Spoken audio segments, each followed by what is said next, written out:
The Akashic Records quickly is an energetic space that holds your soul's history. Everything about you, every detail over all of your lives has been stored in this place. It's a healing modality. It helps you unblock whatever it is that's keeping you from moving forward. Anybody that's had an intuitive knowing is already, in my opinion, participated in the record. So I want to debunk this idea that it's like spiritual elitism. I had learned in the records that I could become an Akashic record reader. I'm not a mystic. This doesn't make sense. Opening myself to this new modality, I was changing my entire view of the world, spirituality, my place in it. It just weren't like an object that I could put in the world that I could say, like, I did that, right? My ego wasn't feeling as satisfied because we're so outcome oriented. It's so important as people who are trying to grow and evolve that we're patient during these phases where there's a lot happening. It's just not as apparent to the eye, right? Like if you're focusing on that being the value of what you're doing is just getting to that endpoint, you're going to spend a lot of time frustrated. This is what we're taught. Go get shit done, have your goals, chart the course to get there. For me, I like to use the term like have an aim, go in a direction versus a single endpoint. The way the information lands is so fascinating. You just know. It's not a psychic reading. Don't ask me like, in 6 months, will I get this job? I don't know. You have free will. What I can tell you is what's for your highest good, to move forward, to heal, what's blocking, if it's a past life, if it's a childhood trauma, where's stuff getting stuck? So if everything is stored over all of your lifetimes, what do you need today?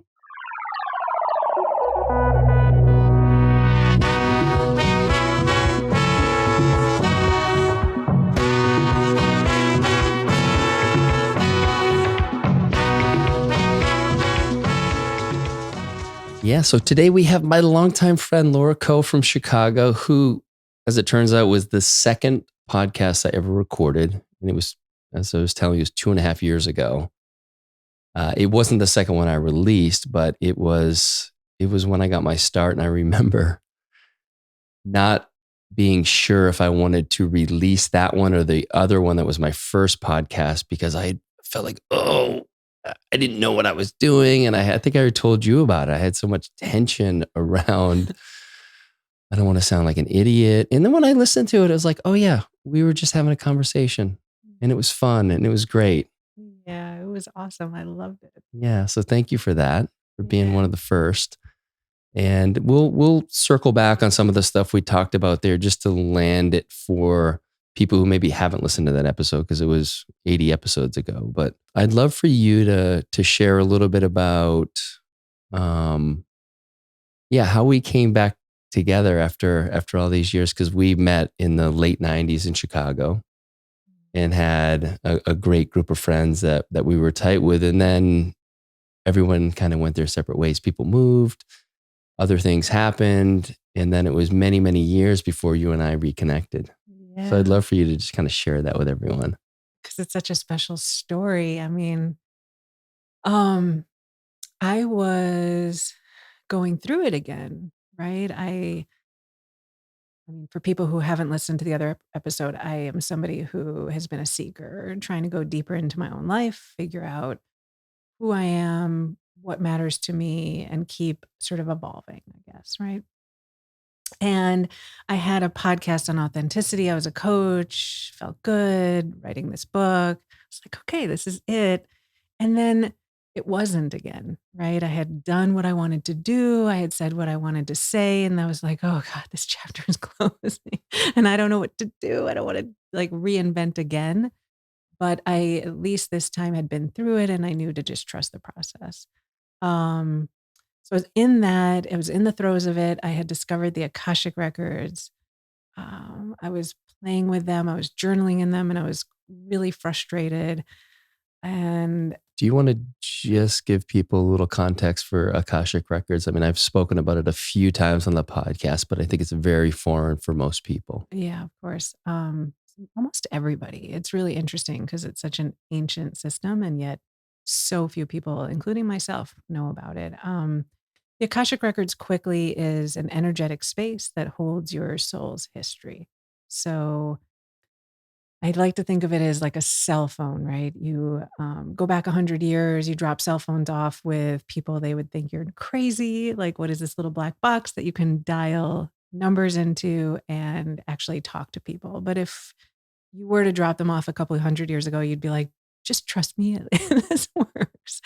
The Akashic Records, I read some sentences. These sentences unlock your soul's history. I use the same sentences, but I put your name in, just like the cell phone. You switch out the phone number, I switch out the name, and it opens up your energetic soul's history. Everything about you, every detail over all of your lives has been stored in this place. So that's the Akashic Realm and the Akashic Record Reader. I read some sentences. There's other ways in, but that's essentially what it is and how it works. And it's a healing modality. It helps you unblock whatever it is that's keeping you from moving forward.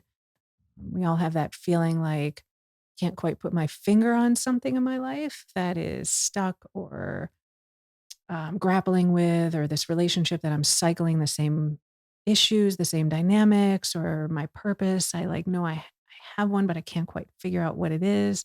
That kind of stuff is great for the Akashic Realm. It's like a guru meets a whole team of therapists and all your best friends, and they say, what does Cal need to hear today? With no judgment, no right or wrong, and tons of compassion. Like you Mm. kind of get that. Yeah. Yeah, and it's I love, and we'll get to this later on, but how it's so much different than just coaching. And I love the practice of how when we would go, and again, I don't want to get ahead of ourselves here, how you would have me before I would read your records, give you advice on, coaching advice on what you were about to ask the records. And so I would give my best, pass at it and would feel pretty good about like, the advice I was giving. And then we would go into your records and I would drop into your records and it was so different. And it just gets out of, I always like to think of it as getting out of your head and just all the different kind of permutations of what you can come up with when you're trying to rationalize things.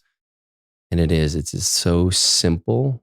I don't know if intuitive is the right word. There is some, I'm guessing an intuitive piece to it, but it's just that soul's like, this is the way. Yeah, I mean, anybody who's ever been in an intuitive moment, creative flow, something just came to you, right? Like if you've ever had that, you're in the records, call it the records, right? Like what are we talking about when something comes to me, or I have an intuition, or I have a gut feeling, right? We say these things, but what are we accessing? Because it's not my mind. It's like something just came, like it just flew through me, and I knew it was right. Oh, it's time to have another kid. Oh, it's time to change jobs. Oh, just figured out what I was stuck on. Just it just happens. And so the Akashic realm feels like that, except somebody else is offering it to you with a ton of language so that you get so much clarity and you feel this sense of like, oh my God, I can move forward. People cry when I do readings with cathartic release, and just relief, things that have troubled them for decades, lifetimes sometimes. Yeah. Yeah, I remember when I was in your records once and we were talking about some relationship stuff for you that I remember I got super emotional because I felt what was going on with you and your partner in that moment. And it was super intense, like totally felt that I was embodying it. Yeah, that's what's so cool is you were talking about it before. When we give advice or as a coach or friends, we check inside of ourselves. We check our brains for ways in which we can relate or information we have to share. And then we kind of have a gut instinct a little bit, like I think my friend could probably do this versus that. The Akashic Records is not that. It's you really are tapping into some energetic place because I know myself. That's not how I would speak. It's not how I would offer advice. And it comes to your point in a feeling. I get overwhelmed by somebody's grief or emotion, anxiety or fear. I can tell where it is in the body and I can tell why it got there. Like it was the father, the mother, a past life. What was the moment? I can tell the brain loops that are happening. I can hear those cycles of thought. And then you get visuals, you get these incredible metaphors. And then it's auditory. You just start listening, and it's like somebody. I don't know how to say it really, but it's like information starts flowing through me where I'm sort of I'm in a deep meditation and I can just keep talking, talking, talking, talking, talking, talking, and it's just flying out of me, and I don't even know what I'm saying, and I can't remember. It's like a dream. I forget about 80% of it Yeah. by the hour end, and people are like, "Oh my god, that thing you said," and I have to like remember what I just said because it's a stream of consciousness. Yeah, Yeah, you get out of the way. It's so yeah. beautiful. But I got ahead of us. Okay, okay. Let's go back. So you reached out to me after it was, I don't know, 15, 16, 18 years before we had really talked. And you reached out with something in mind. Yeah, so we were friends in our 20s. It was such a great time in Chicago. We were meeting up with this little pod and we'd go out and party and just have so much fun and stay out way too late and just it was just a beautiful time of life, right? Like those mid 20s and we didn't talk for a couple decades. And so here I was, I had just learned the Akashic realm, was grappling with it. I had learned in the records that I could become an Akashic record reader. I was like, I'm not a mystic. This doesn't make sense. I'm a Yes. philosophy undergrad, graduate student. I've been an entrepreneur. Like, I don't know. I don't think of myself as tapped into something, right? But the records had been so accurate about so many things. And when I got a reading saying I could try it, I was like, fine. They, not everything so far has worked. So let me give this a shot. So I was journaling every day and it was frustrating. And I saw you and you were doing that competitive sports team. And it looked to me from Facebook Mm. that you were living the dream. You were doing what you felt passionate about. And I was looking again to restart like, okay, what is it that I can go out in the world and do and I feel passionate about? Cal looks like he's got it going. Let me maybe see if I get a little juju from Cal. So I reached out. I don't know. It was like spontaneous and it was in a moment. And we had this beautiful conversation. You right away responded that you wanted to talk. We got on a call. We were sharing, our relationships and kids and just and catching up on all those years. And then I started to share everything and you were listening. I mean, I don't know, you were interested, but when I said the Akashic records and I can do this, you stopped and you said, "Oh my God, you can do that? That's a gift. I would be doing that night and day." And I was like, huh. Yeah, because you were like, here I am. I feel like I'm basically, in my words, just dicking around all day in the records, like not getting anything done and reading for this person and thinking about this. And I'm like, you've got to be kidding me. You're like, that's some supernatural shit right there. I would totally be doing that. Like, go, please, for all of us. Yeah. And it was like, I remember thinking, God, did I just reach back in time to just hear that one sentence, right? Like from somebody in my soul group who just, it's like you literally dropped this truth on me. And it was one of those things I got off the phone and while it was great to catch up, I just went, shit, he's right. And so I started journaling every day, all the time. Like it was exactly the message. I mean, it was interesting because the message I wanted to hear was, yes, Laura, like go start a business and here's the passion play and you're going to go get it. And instead you're like, sit and journal, practice what you're doing. And I was like, oh, right. But it just gave me the energy to do it. So I'm very grateful for that. Oh, yeah, no, it's, I do love the idea that you came in for affirmation of, yeah, like you need to get off your ass, like start working again, like create something, go back into that entrepreneurial spirit. And, Yeah. but you are in that. It's just different. It looks different than what you did before and what is commonly looked at as, building a business. But you're doing it. You're creating and we'll get into all the different ways that you're expanding your offerings. Really at the heart of it is this Akashic record reading ability, which is so cool.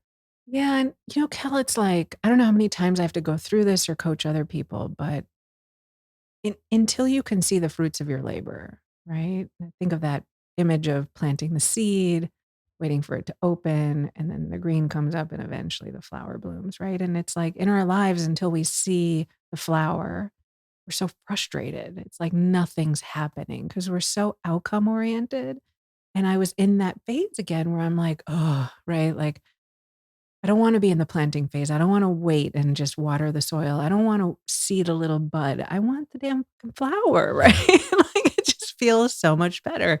But yeah, it's so important as people who are trying to grow and evolve that we're patient during these phases where there's a lot happening. It's just not as apparent to the eye, right? Like I was opening myself to this new modality. I was changing my entire view of the world, spirituality, my place in it. All of these things were happening. They just weren't like an object that I could put in the world that I could say, like, I did that, right? My ego wasn't feeling as satisfied. But, that's the thing that I think as you're shifting, you've got to just keep, mindful of because it's not ego satisfying, but it's so soul satisfying when you let yourself do that. Yeah. And I think that that's like a point that, I've been working on articulating throughout this podcast is exactly what you're experiencing. And we were talking about it before we got on. You just said, this is just so fun and it's the journey and I'm loving the process. And where I've also, kind of been at for the last year or so is just loving the process and letting go of what the outcome is. And because we both know when the outcome happens, when that flower blooms, then it's kind of over. Like there's a moment of like, holy shit, it happened. And now what? Yeah. And then it's like, okay, well, what's the next thing? Just like you felt like when you sold your company, you're like, okay, that chapter's closed. Now I've got to go plant another seed and go through this whole process where again, it's based on an outcome versus what do I feel like doing right now? And I feel like you're just living this life that is what's fun for me right now. And I'll do that without worrying about what's going to happen on the other side, what's around the corner. It'll just be what it needs to be. But you're enjoying, I would argue, like every day of your life because you're following this path. Yeah. I've had a very difficult relationship with the word unfolding. I don't like it very much. I like to know that there's a sense of where I'm going is something I can really visualize, see, and then I can strive towards, right? And I think we're taught that. It's Mm-hmm. really addictive. And there's a certainty, right? If I have the eye on the prize kind of thinking, there's a certainty like, okay, how do I just like chart the waters to get to that Yeah. that island, that Yes. outcome, right? Whatever you want to call it. And I've been trying so hard to let go of that because the more I let go, the more magic happens. The more magic happens in my life, the more magic happens on an hourly basis, on an energetic level within myself. My days take on this expansiveness. I feel more in the moment. I feel more alive and at peace. And then my mind wants to, but where are we going? What's this? What's it going to look like? How, and it's like, no, it's already happening. My life is today. And I'm working really, really hard at that. It's difficult, right? But it's such a more beautiful way to live your life if you can relax into today, right? Because I've done enough things in my life where I already know the flower blooms, what happens, the petals die off, and you gotta plant another fucking seed. Yeah. So it's like, what's the rush, right? Because then there's the winter phase where you have to rethink again. So if you're focusing on that being the value of what you're doing is just getting to that endpoint, you're gonna spend a lot of time frustrated. Whereas every day can be for the beautiful, just watch where the flower is today. Yeah. And just to being alive in that moment. And I know that in my experience, when I've been very goal oriented and focused, it's not that you just stop doing things. Sometimes you got to get shit done and you're focused on that. But when our whole life is oriented around that, we just get tunnel vision and we miss the magic that's happening around us in every moment. We're not present with what's alive in us. And then again, this is been such a big part of what I've tried to share here with the unlearning of this. This is what we're taught. Go get shit done, have your goals, chart the course to get there. And if we can just,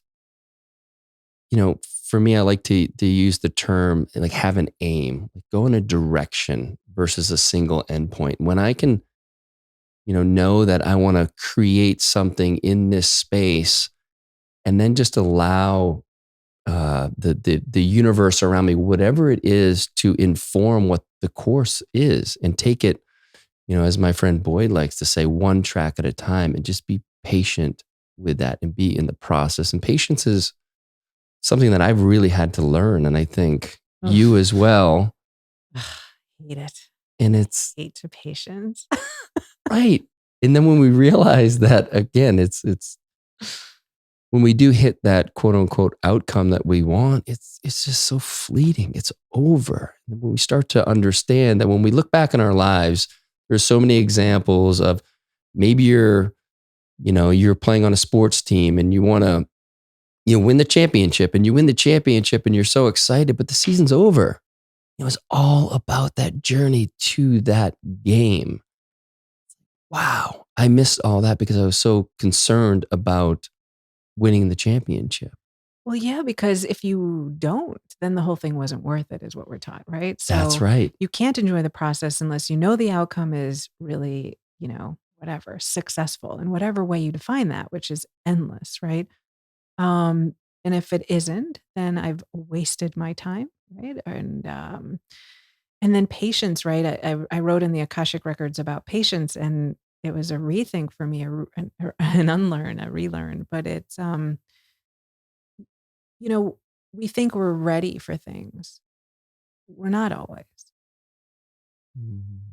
right? So when I would think about patience, I would think like a little child that's like waiting for their ice cream, like, I'm trying to be patient. Just give me the thing that I want, the thing that I'm like, I'm ready. And it's like, okay, like a little kid is ready for an ice cream cone, but like, am I really ready to launch the books? Am I fully there? Is this the time? Like, have I gotten myself to a place where this is the appropriate thing for me yet? Mhm.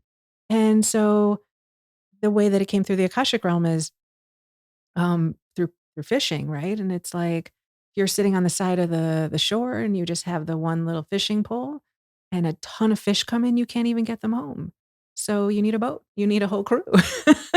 Right? Oh. So like you're not always prepared even though you want this bounty, right? And so this journey I've been on, every step of the way has been essential for my personal growth so that I'm in a place to take on the next step, right? And so I've sort of rethought the idea of patience is it's not like a little child that's the universe isn't giving me what I want yet. It's that I'm not really ready often, Oh, such an interesting perspective on that. right? Like really like taking care of all the things around you, having that foundation so that when the bounty comes in, you can receive it, Yes. all of it. Yeah. Well, let's talk about the books. You have 3 out right now. So, and it's Love, Self-Love, and Boundaries. So let's talk about, we'll share with us in any way that you'd like what that process has been like.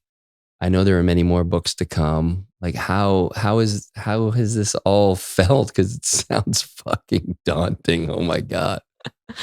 Um, yeah, I mean, so I guess to continue with our story, after we spoke, I got really real. I started journaling and journaling and journaling and journaling. I just was in the records for hundreds of hours. Anybody that would let me read them, I had a friend, she'd come over for, days and we would just go in the records and ask thousands of questions. And I just was obsessed with how to what this modality was. There's not great information out there about it. There's not great training. So I was really self-learning and I just kept playing. I just kept going in. And I knew I could do readings. I knew I could, meaning I could read other people. I knew I could journal and open the records for myself.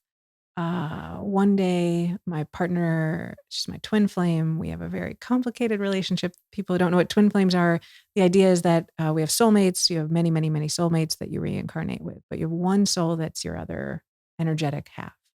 And this is the person who teaches you the most because you reflect back each other's deepest parts to heal. So I'm with my twin flame, and we're having yet another complicated phase. She said something over text that really irritated me. I was in my records, I was journaling, and she wrote no expectation to no strings. It's like, whatever that means. So I'm in my records, and I'm like, what's an expectation anyways? And I get an answer. And I don't just get an answer, I get like pages of poetic prose with metaphor explaining expectation in a way that I was like, I don't know that. That did not come from me. And so I was like, oh, what's love? What's self-love? And I start asking all these questions, and I'm getting these beautiful answers. So before I was asking about myself, now I'm asking about these topics. And I'm a philosophy graduate student. This is like my passion. I mean, I am such a nerd around philosophy. And so I'm like, hell, like these are the greatest answers I've ever heard. This is up there with Plato to me, right? So I spent the next 6 months asking the nature of fill in the blank. I did 13 topics: love, self-love, boundaries, joy, everything and anything I could think of. I did 13 of them. Is there a reason for 13? No, I just got tired. I was just like, I'm good. That's enough. So I was asked that too before. Somebody was like, is 13 a magic number? I'm like, no, not really. It's definitely a magic number. I'm just not sure how it's magic, but yeah. So yeah, I wrote 300 pages in 6 months, and I'd write about love, I'd read it back, and I'd learn from my own writing. And the truth is two things. One is the perspective was simple and clean, and like, oh my God, it just spoke to my soul, and it would transform my view, and it would heal me. And then the records is an energy. So the vibration of the words were written in a way that it would just kind of bypass the brain and go right in. And you just felt like this incredible ease, like you do when you get an Akashic record reading. There's just this sort of release and openness that would happen. And so, yeah, that's how I wrote them. And I put 3 out. The other 10 are coming out in a month or two. I have a whole nother series I'm ready to write. I love it. already? What's the next series going to be on? Holy shit. I started asking about the universe, like what's karma? What's soul inception? What's the yin to the yang? Because they don't have judgment over there. There's no right or wrong. So darkness to light, like what is that? I want to map all these spiritual universe questions. Can you share a little bit about maybe something from one of the books that maybe gives people an understanding of how your thoughts or your channeling of love or self-love or boundaries is different than what we've been taught? Yeah, for sure. I mean, you've experienced this in the records, but it's metaphor, right? Yeah. And so these metaphors disarm you, sort of like puts you in a bit of a dream state. So love is like this river, it's flowing endlessly, and you get this vision of this river. And this river is the river of love, right? So the idea is that this river that's flowing is now moving through you. It's splashing, and it's starts at the base of your spine and moves up. So it takes you through this beautiful metaphor about how we all have this energy moving through us all the time, right? And this is like this idea of love is within us, which I've always wanted to connect to, but I never really could, right? Like, I know we're supposed to all have unconditional love. You look at little children, they burst with love, right? But as an adult, it's hard to connect to that feeling. So they use this really beautiful metaphor to help us connect into it. And then it switches over to, okay, so if this energy is moving through me and Cal has his energy moving through him, what are we talking about when we talk about love? Because I would say, okay, now, Cal, I'm going to release this river of love within me and offer it to you. And then I'd think, well, what have you done with the love that I offered? Did you respect it? Did you appreciate it? Did you receive it? Did you give some back? Right. And we start to calculate. Mm. So they switch it over to air then, and they say, well, do I do that with an inhale and an exhale? Do I exhale and say, hey, Cal, did you inhale my exhale? Because if you didn't inhale the molecules I exhaled, then you don't care about the air that I just breathe, that's insane, right? Mm. So love is like air. It's everywhere. It's abundant. It's in this room. It's every listener out there. It's in your room. It's all over the planet, right? But I don't say it's my love my air versus your air. It's in my lungs. It's outside of my lungs, but I'm not tracking it. I'm not worrying about where it goes. I'm not calculating. I'm not holding my breath because you didn't inhale my exhale, Mm. right? But when it comes to love, we do that. Well, I'm not going to love again. You didn't respect my love. You don't care about what I offered, so I'm never doing that again. And we shut down this incredible resource within us, right? Because it's what sustains our life is to have this energy moving through us, just like breathing, right? So it makes these connections to these metaphors, and you're like, oh, shit. Like I would never hold my breath because I didn't think you inhaled my exhale. That's insanity. That I don't even know what that means. I don't want you to do that, quite frankly, right? Yeah. It's kind of gross. It's Yeah. it's kind of weird. Yeah. But if I send love to you and I don't feel like you received it, appreciated it, or maybe you send it to me and I don't feel I deserve it, like we put all this meaning on it, and that's the brain, right? So that's kind of how these books work. It's like they take these metaphors that are really simple, they translate it in a way that you're like, oh, right. I would never be mad at Cal that he didn't inhale my exhale, and then my solution is to stop breathing. Yeah. Right, because then I'm killing myself to what, make a point to you or something? I don't know. Yeah. And it's such a great example of how you would just never come up with that when talking to someone for like talking me through love. You would never give that as a way to get in touch with what unconditional love is, No, right? no. And then that idea of air being endless, vast, everywhere, nowhere, that's what love is too, right? You hear about this concept of the endless, timeless nature of love, right? And if you think about air, I can start to understand that. Yeah. Yeah. It's always been here. Yeah, and I can't hold it. It's like it's nowhere. It's Yeah. everywhere, right? You hear people talk about it in those terms, and I was like, I don't know what everybody's talking about. Yeah. And then when I heard it that way, I was like, oh, I get it. I get it. I get it. I get it. I get it. So we're all interconnected in this loving experience. Mm. Yeah, if we allow it to just flow and not let the mind get in them.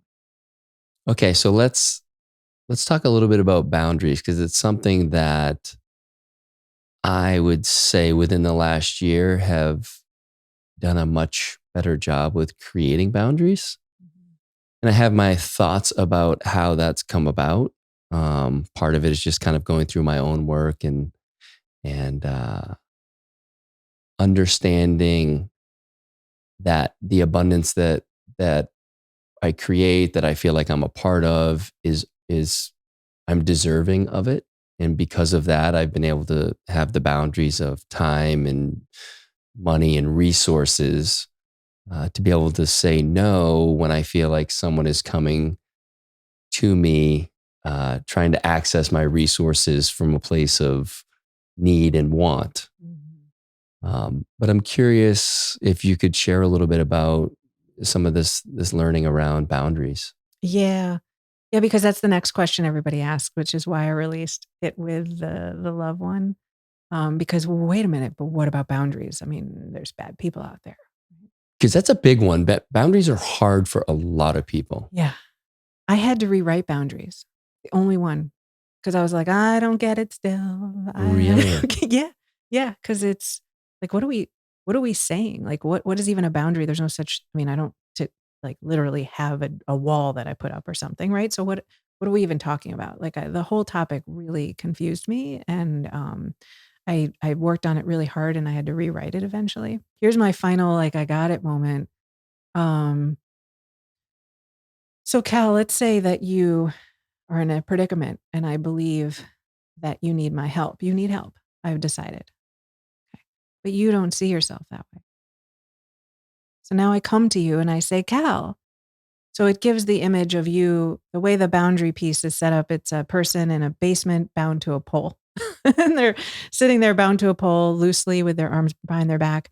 And there's a beautiful bird out the window, and the bird is free to fly, but he chooses to sit in the tree. and you're bound to this pole and you're sitting there.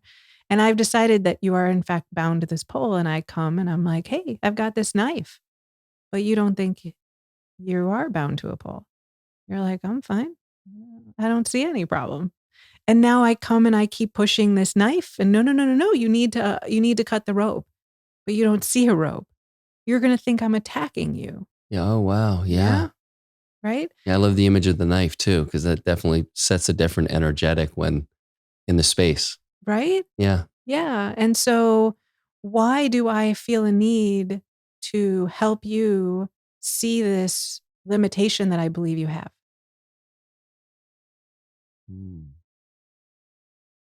So why is it? I don't know. We've decided that the limit that somebody has, the limitation in their life, is something that we feel we have an obligation to insert ourselves in. And the person says, no, I'm fine. And we still feel a need to push. And we've all been there with people and we're like, oh my God, maybe you do have a problem. Maybe you don't. But I just told you no. So boundaries, why is it so hard? Because I could just say, hey, Cal, I've got this resource for you. You say no to me.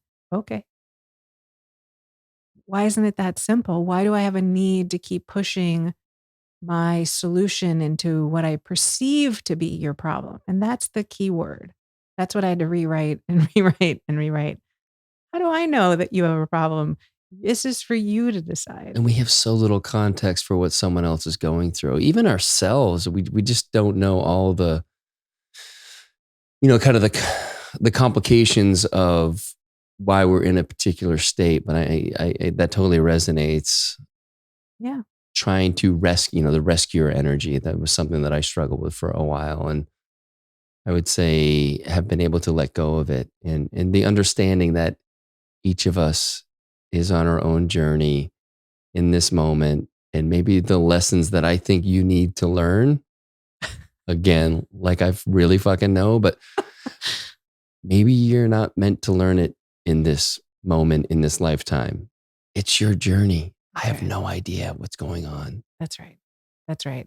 So, taking that metaphor, if I were to now sit in the basement with you, because I've decided you need my knife, and every hour on the hour, I keep offering it to you, and you now see me as like this person who's pushing a knife in your direction for no obvious reason, and I'm in a basement. There's a door. I'm not stuck to a pole. Why am I down there? Right? Mm-hmm. That's just crazy. So we immerse ourselves in our perception of other people's problems. We sit next to them. We attack them with our solutions. That's a very strange thing to be doing, right? And I sort of looked at that and I'm like, oh, I don't want to do that. I don't want to do that.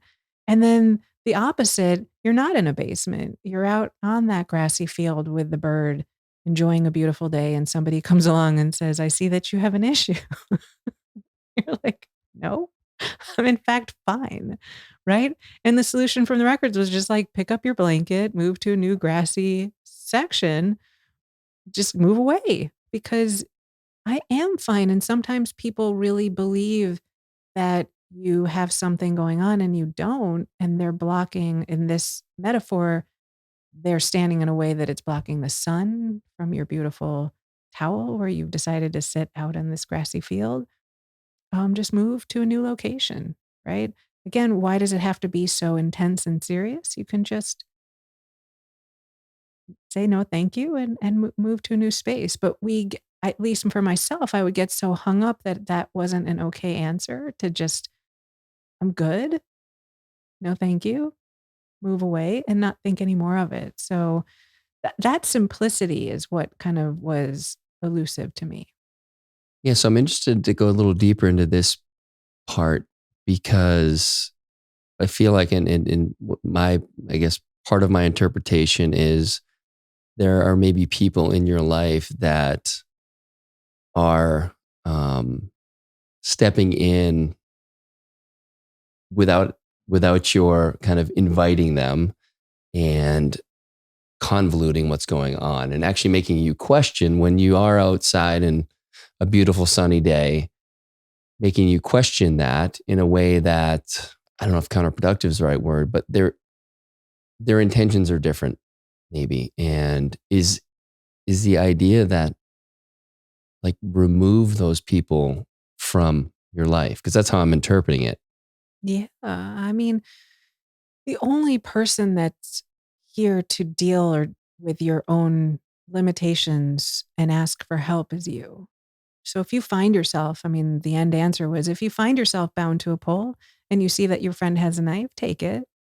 I mean, Yeah. simple. And if you're not and you feel you're on the grassy field, move yourself to a new location. And it's not for anybody else to judge. And certainly it's not for the person who believes they have the knife or feels that they should stand in the sun over where you're comfortable to judge that. Right. And we get so stuck there, but it's pretty simple if you think about it that way. I don't know. I can come to you at any point in time and say, hey, Cal, I believe I have a sense that this is going on with you. And if you tell me no, why do I need more information? Right? It's my ego, it's my agenda. It's not my life. I have no reason to keep pushing. And it's the opposite. If you come to me and say that, hey, Laura, like I see these four things going on, I've decided to to say that this is what I thank you, but I don't feel that way. Mhm. Why are we still talking? Yeah. Yeah. Yeah. Well, I've had this experience, and it's I think it's similar to this, but where I've just been super intentional about who I'm inviting into Yeah. my life and who I'm not. And anybody listening right now, if I haven't seen you for a while, it doesn't mean you're one of those ones I'm pushing out. But I've started to understand the importance of, and again, I mentioned it earlier, surrounding myself with people who don't need anything from me and I don't need anything from them. And when I'm sensing that from someone, like there's an angle, there's a leverage point that there's something they need from me or they think they need from me, it's just become so clear to me um, that that's a no. And I hadn't been able to do that before, and I think was I don't know if taken advantage of is the right word, but I was prone to, um, yeah, I guess being taken advantage of because I couldn't see the signs, or maybe I could and I didn't know how to make sense of it, and I didn't have the boundaries, so I didn't know how to say no, and it all Yeah. kind of it all kind of works together in the idea of that this is my life. I get to choose who I spend my time with, and the more I've spent time with those who seem so purely to be there for the connection and nothing else, yeah, it's become very clear who those people are. Right, Cal, because why don't we just keep it simple? There's guilt, obligation, and resentments, frustrations. Then should we talk it out? Like there's so many layers that we add The, to it, the talk it right? out piece is rough sometimes. Oh, rough, and it's unproductive. It creates all this hurt on both ends. And so why am I guilty? I don't know. Why am I going to do something and then have resentment? Why am I doing that? I mean, that's just super weird. So the the records would really suggest that you stay true to yourself, but then you do it with love, right? Can you get rid of the guilt, the obligation, the resentment, the judgment, the anger, all of those things? Say no, say yes, but do it with love, but love from a distance, right? I can now finally say at 50, I can fully feel like this person isn't in my life right now, and I have nothing but love in my heart for them, though. Like, it's totally fine that we're not aligned. 100%, it doesn't need to be. I believe we're here learning lessons. I think all of life is about soul evolution and lessons now. And so my lesson and your lesson may not align. Call it algebra and science, right? We're just in different classrooms right now. And Hmm. so go do you. Go be where you need to be, and I'll be where I need to be. Maybe we meet later, right? You and I took a couple decades. Maybe we'll do that again. I don't know. Why do I need to feel all sorts of weird feelings about it? Just why can't I just wish you well wherever you are in your journey? Yeah, I love that part because and the reason I think that one of the reasons why is because we're worried about what they're thinking, right? As you said, there are people that maybe I haven't spent a lot of time with lately that I have nothing but love for, but I'm just not drawn to get together and hang out or go to dinner or whatever. And it's not like I'm repelled by them, but we have this limited resource of time and how we choose to spend it is so important. But that's one of the things I've struggled with is believe me, I'm much better than I used to be, but it's the perception that how they're receiving it, which is a huge assumption on my part, right? It's guilt, right? That's Yeah. guilt. Yeah, I know. I really struggle with this stuff. It's plagued me my whole life. Worrying, right? It's all assumptions. I crawl. I heard Brene Brown talking on this thing, and she said the story I'm telling myself is, and I'm so stealing it. Like I tell myself a story. I decide this person is having this experience of me. I tell an entire story of myself. Oh I yeah, have no idea. none. And how often do you then talk to them and they're like, yeah, my mom's been really sick and in Fuck hospice. And yeah. you're like, oh, I'm such an asshole. You're right. You know, it's like, I have no idea what's going on with them. And why do I put myself in the center of their storyline? Maybe they're not even thinking that Oh, hard that's about the me. other part. Yeah. Like, oh my God. Like I'm that I important. just had that image of like, oh my God, that is so, I don't think it's necessarily narcissistic, but it's not where is it? No, it is I don't a little, know. it has a hint of it. It's pretty self-involved to think that everybody's worrying about me this It's so true.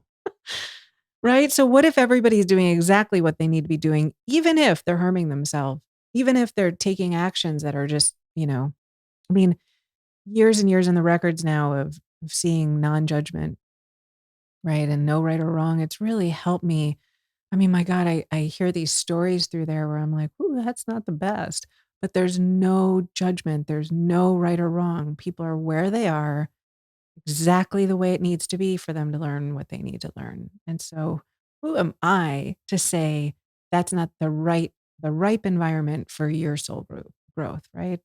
I don't know. I don't know, right? Yeah. I'm just trying to get out of the way now. Well, yeah, and we know through our own experience that those challenging periods that is where the growth is. And so when someone's going through that, unless they seek, counsel from us, it is important to stay back and let them process, whatever they're going through. Yeah. Or maybe they're going through a time of abundance, but they need to share it with somebody but you. It's not personal always, right? They can still have a ton of love for you. I know it's a tough one. It's a tough one. It's like high school, grammar school. You just want to feel included in the group, right? And not excluded. And there's this really weird kind of culled from the herd feelings that I think we just struggle with as humans. That primal need to feel part of everything. But I think it does become narcissistic, right? Yeah, that does definitely seem true. Yeah. Yeah. Let's talk about the Little Soul School. Yes, my new little project.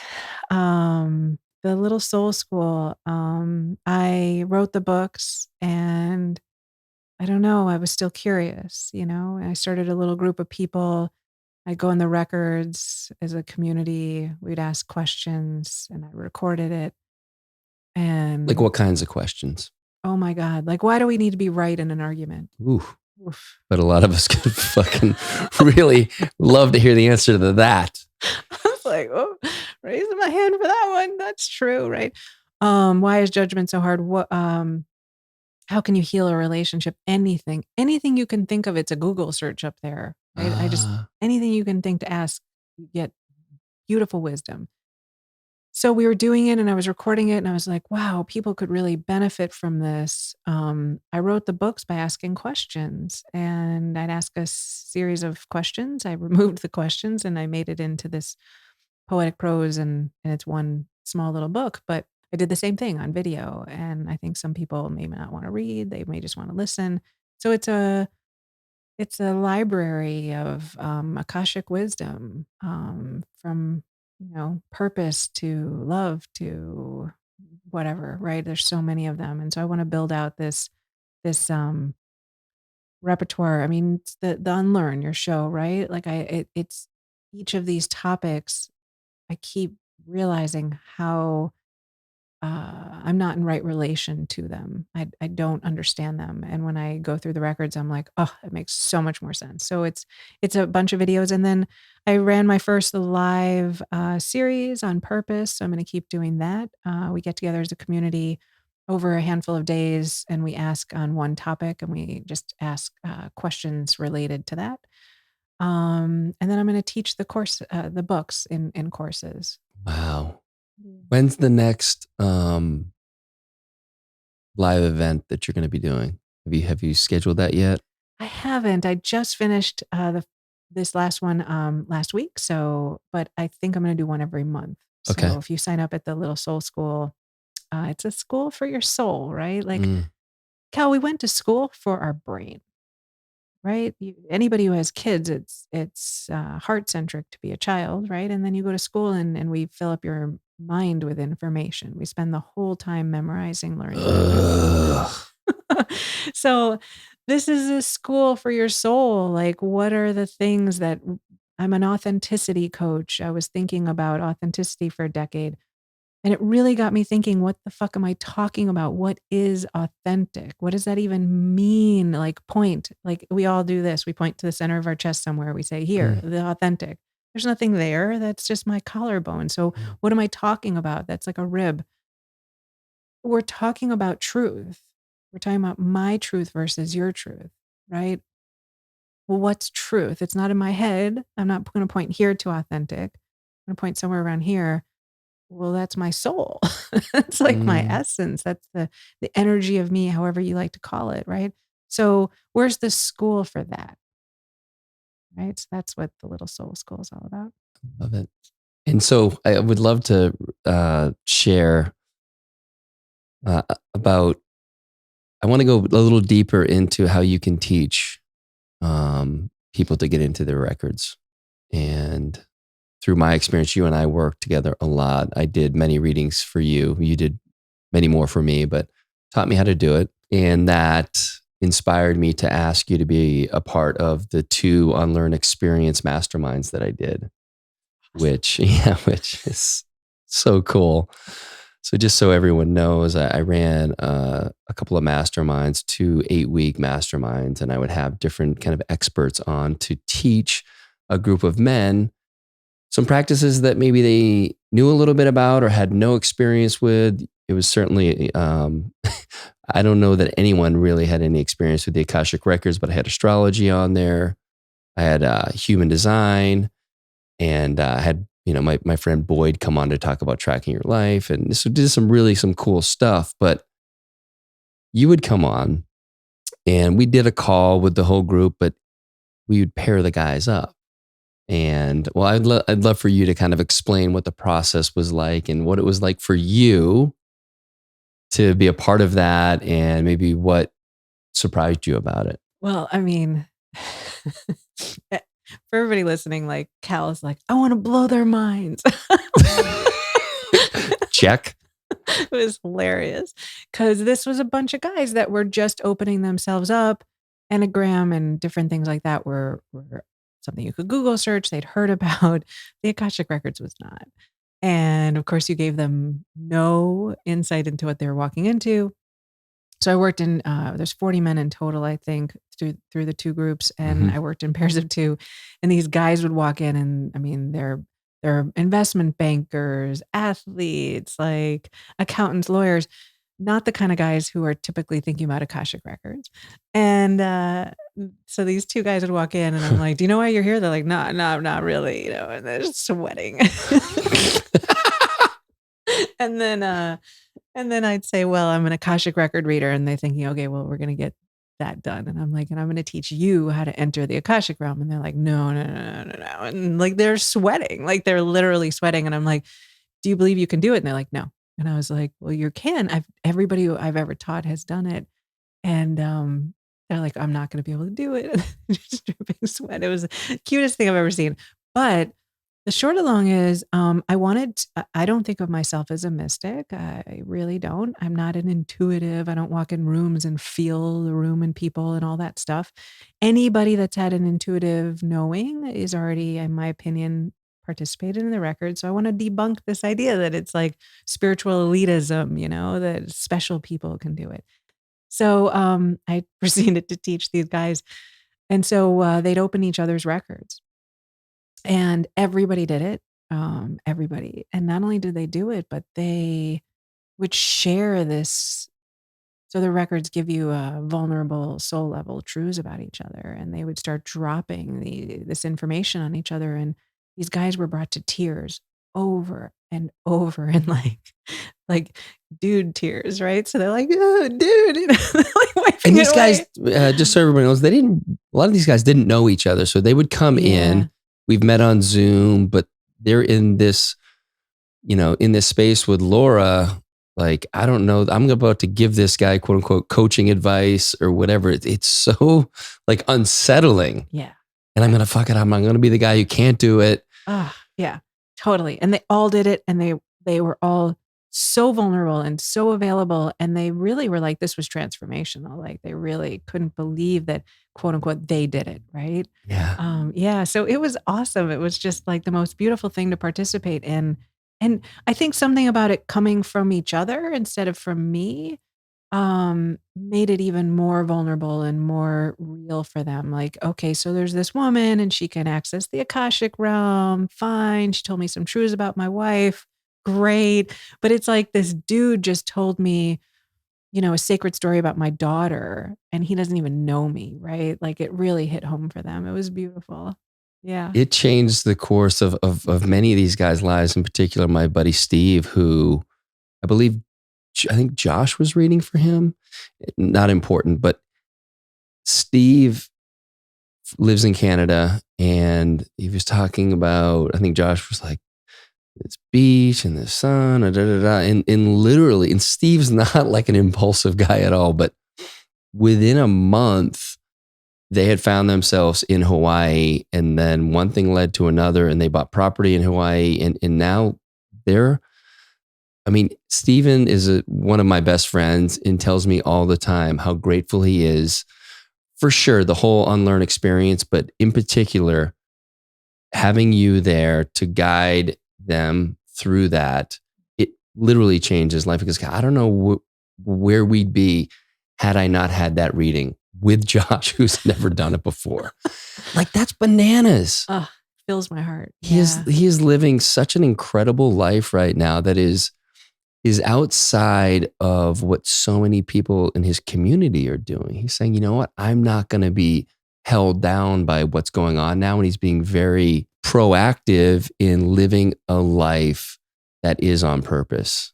And his whole family is kind of along for the ride too. And it's so beautiful to see all the things that are popping for them right now, just because he said yes. I love it. I mean, that's why I'm doing this, because look, it happened to me. I walked in a room with this girl, almost 4 years ago and gave her my name and she just started truth bombing me, right? I was going to move to a modern minimalist apartment on the lake. I told like 3 friends and she's like, I see a modern minimalist apartment on the lake. And I was like, what? Like, how do you know that? She said, she said in the first reading, you have a little book of philosophical wisdom that you want to write. I mean, these books I wrote are very small. They're poetic prose, philosophical wisdom. And when she said it, I knew I wanted to write them. And I was like, I have no idea I'm going to get there. Who knew that this was the beginning of the opening of that whole story? So I feel like, it changed my life walking into that woman's room. I trusted the information. I kept listening and hearing people like Steve, these stories and knowing on a personal level how much of a change it makes, but like just, that it's not just me, it's happening with everybody. It really speaks to your soul, right? Wouldn't you say? It's like yeah. You get out again, it's like the mind gets out of the way, and the way the information lands is so fascinating. You just know. It's like, yeah. Right. You know, Cal, what you were talking about earlier, it's called my best friend test. So I would do it with the guys. I would do it anybody I've trained. I've trained several hundred people on it. But I say, if Cal was just learning how to go in the Akashic records, I'd say, okay, uh, I am trying to decide if I should do something with a little soul school. And I would give you an example of what I'm talking about. And as my good friend, the best friend test, give me your best advice. Like, and people go inside themselves, they gut check themselves, and they give information. And it usually feels okay. It's not great, but it's Yeah. okay. It's not the solution, but it feels all right.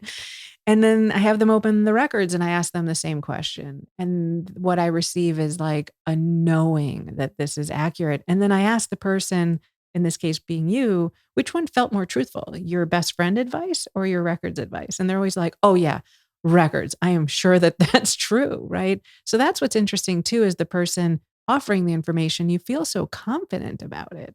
Yeah. Yeah. It's strange. It's fascinating too. I just know with my experience, all the imagery that I would get when I would be in your records that would just kept flowing. And the most important thing would be to not try to make sense of it. You're just like, just tell me what's coming up and go with it. What is it, whatever it feels like. And I just remember thinking all these different images that I'd like literally never thought about. And like a lot of the stuff was around relationship.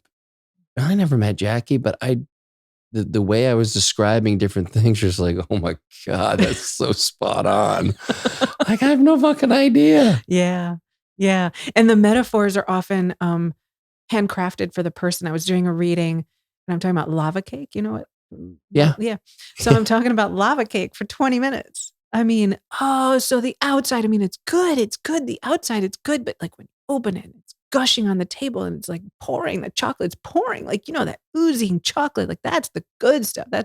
And I'm like, that's what means when you open your heart. It's like chocolate lava cake. It's just pouring. And I am just going on and on and on about this lava cake. And then finally I stop and I'm like, does this resonate for you? And she's like, wow. And I go, what? She goes, so lava cake's my favorite thing on the planet. And I have a fear of opening my heart. And I let people on the outside because I kept saying the outside's good, but it's the inside, the gooey inside everybody wants. She's like, you just took my greatest fear, which is opening up the gooey inside, and related it to my favorite thing on the planet. And now I feel better about it. And I was like, so I'd say half of the metaphors are personal for the people. They're like, that was my childhood. Or I was talking about a woman with a heart. I was like, your heart's like this heart with little stick figure legs and big white boots. And I'm going on and on and on about this heart. And it's like this little cartoon. She's like drawing and she holds it up and she said this. And I'm like, yeah, she goes, I was drawing that my whole childhood. That was my doodle. Right. Like, so the metaphors are hand chosen. So then it relates deeper. Right. And people are like, yes, this is true for me. Right. It's really fucking cool. And you have like 1,000 examples. I know we talk about it all the time, but you said finally you just gave up trying to make sense of it. It just is. It just is. It just is. Look, I'm a quote healthy skeptic, right? My whole life, but yeah, I just finally had to drop all the language, like, because I would be like, oh my God, this lava cake thing happened, right? And I would freak out and I would, feel a little bit more excited and more willing to maybe start to believe that this is possible. I think I've just decided, like, I don't know what it is. Who cares? Like, it just works. It's just truthful. And why do I need language to support what I have found to just be absolutely truth for people? And it's healing. So who cares? Who cares? And are you doing individual readings for people still? Is that definitely a part of your business? Yeah. So I would love just to give some context for people so they can have maybe a little understanding. We get on a call. Okay, you're going to do a reading for me. You have the key. We get into the records. Like just give them a little kind of baseline for what that experience is. Yeah, because like I'd say 9 out of 10 people call me and they're like, my friend told me I have to call you. I don't even know what you do, right? And they're totally freaked out. So if you have no idea what this is, you're not alone. It's one of my goals is to like bring this modality back into the world. It's been around for a long, long time, but it's not that talked about. But you get on a call. I read some sentences. It's called The Key to Your Soul. That's the cell phone, what I was talking about earlier. Get your full legal name, and it takes me about a minute. And then you ask a question. I mean, time doesn't work, so don't ask. It's not a psychic reading. Don't ask me like, in 6 months, will I get this job? I don't know. You have free will. So you will do exactly what you're going to do. What I can tell you is what's for your highest good, to move forward, to heal, what's blocking, if it's a past life, if it's a childhood trauma, um, energetically, is it your heart? Is it your throat chakra? Is it where's stuff getting stuck? Down to practical. I mean, you and I worked on your podcast together. Like, Yeah. I mean, In retreats, and how did the yeah. retreat look? And Yeah, if it's time for you, you'll get what it is time to hear. So you will ask me a question about relationships, children, your job, anything in your life. I'll give you a 15, 20-minute answer. You can then ask more questions. You can switch topics. You'll get an hour of these soul truths. It can get really practical if it's time, but if it's not time, you're not going to get that. So people often will say, I think I should do this one thing, start a podcast, say whatever. But in fact, they're not quite ready. They need to learn how to speak truth, right? Their voice, like they're still so scared to come out in their truth. So they'll get a more of a, here's why energy is stuck in your throat, and here's what you can do to start to release that, or here's where it came from, or whatever it is that you might need so that you can have that podcast, right? Because the technical part of getting it done isn't usually what hangs people up. It's more healing that gets in the way. So that's often what you'll get more of. But it's fascinating. You could get 15 lifetimes ago, this happened, and that's why you're stuck, right?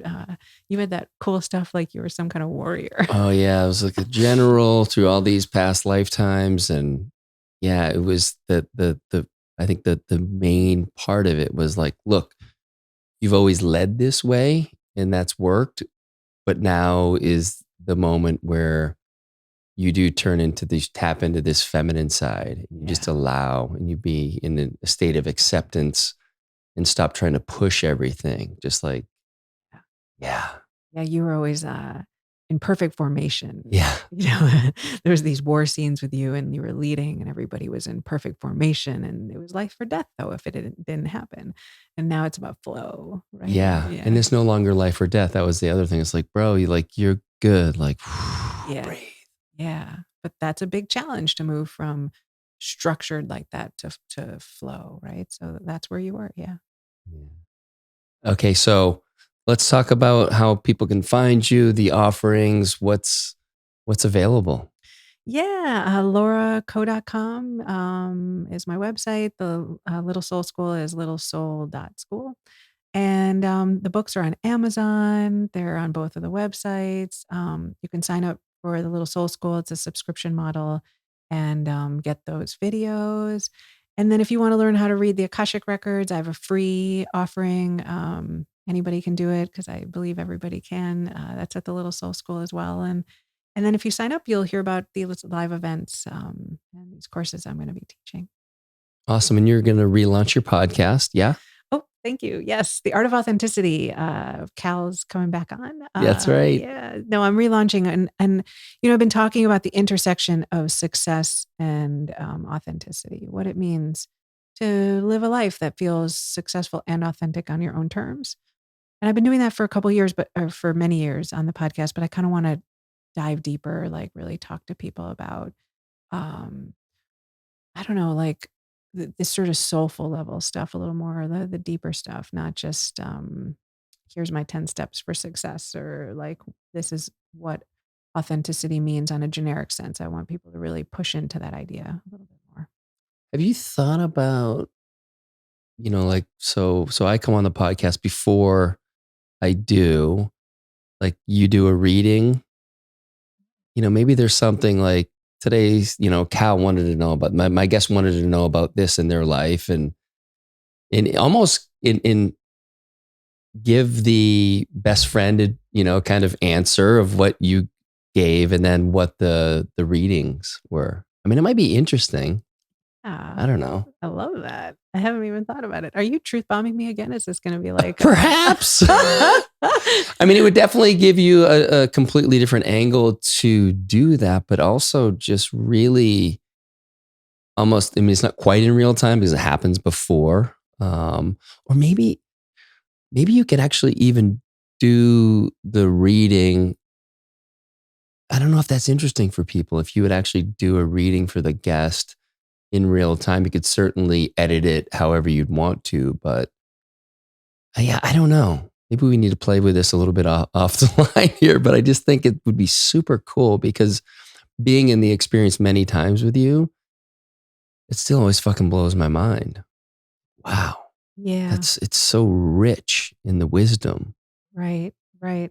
No, I think what you're saying too, debunking the idea that it's just me riffing off, right? That there's the best friend test really shows the shift in the person, right? You kind of see them how they normally are, and then all of a sudden their language, their style, it just shifts ever so slightly, right? And they start speaking a different way, and just how resonant though the information is. Especially like I could imagine you like sharing your best friend advice, which is so good because you've been doing it for so you get it. Yeah. People are like, yeah, like she totally nailed that. And then come in with that next layer of the Akashic reading. It's like, oh, whoa. Wow. I like it. What I love about it too is it actually gives people, I think, a little bit of a mirror. Like, just stop fucking giving people advice because nobody knows. Even if we think we're the greatest coach or whatever, to see how good, again, not to toot your horn too much, but how great your advice would be from the best friend angle. And then when that deeper wisdom comes in, it's like, oh yeah, we really don't know. We don't know how to articulate it. And I think it's important for people to stop giving people advice. It convolutes everything. Cal, I swear to God, I don't know why anybody wants coaching from me anymore because I mean, look, I thought I was a really good coach. I think people think of me as a resource, but now that I'm in the records, it's so complicated. I mean, if you think about your soul history over however many lives and all the information about you has been stored somewhere.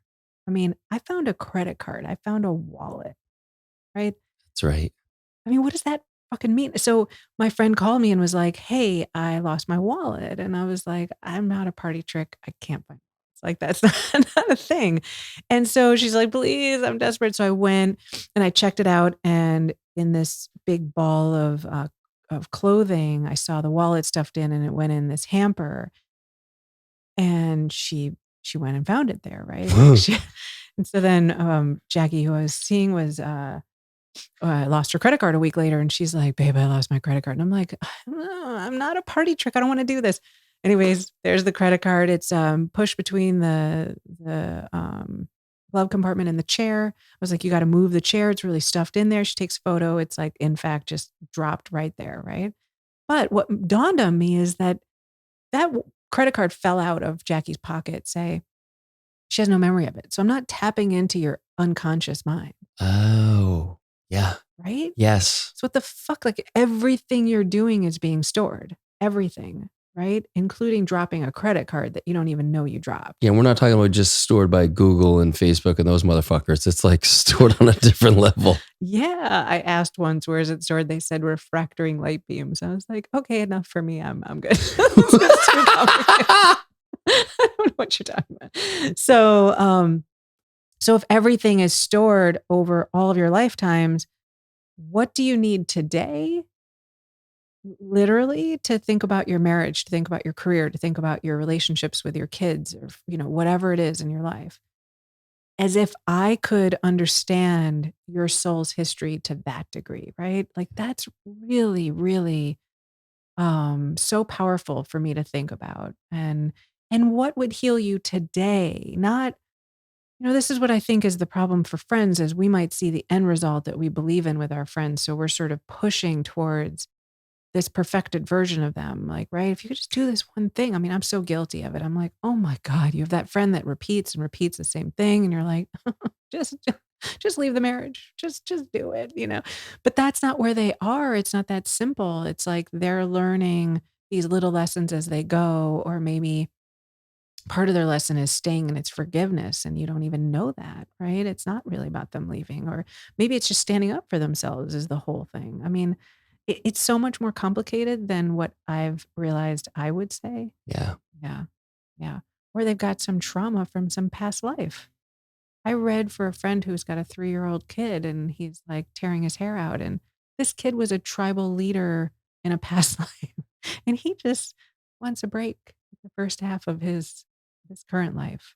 And I was describing and describing this 3-year-old, and my friend was in tears. This guy, he was just crying the whole time. He's like, you just gave me so much information about my kid. I just completely understand how to parent him now. Right. But you think of your child as yours. It's like, no, this soul just came into this little body in this lifetime as your kid, but they've been around a long time. Yeah. Yeah. Yeah. It's so rich with content. So go. So listen, lauracoe.com, LAURACOE.com, littlesoulschool.co. Littlesoul.school. Okay. You'll find that on the other, there's a link to it on your main website. Yes. In case you can't find it. Reach out to Laura. It has been one of the I mean, I've done a lot of things and consistently just gave me what I needed. Maybe not what I wanted, but what I needed. And so grateful that you've really stepped into that space and all the lives that you've changed of people that I know. So thank you. Thanks for coming on today. I love supporting you and sharing your gifts. And yeah, thank you. Thank you, Cal. Thanks for having me on. And thanks for being a part of the story with me between showing up a few years ago and bringing me into the men's group. And just this participation with you is so rich. So I appreciate it.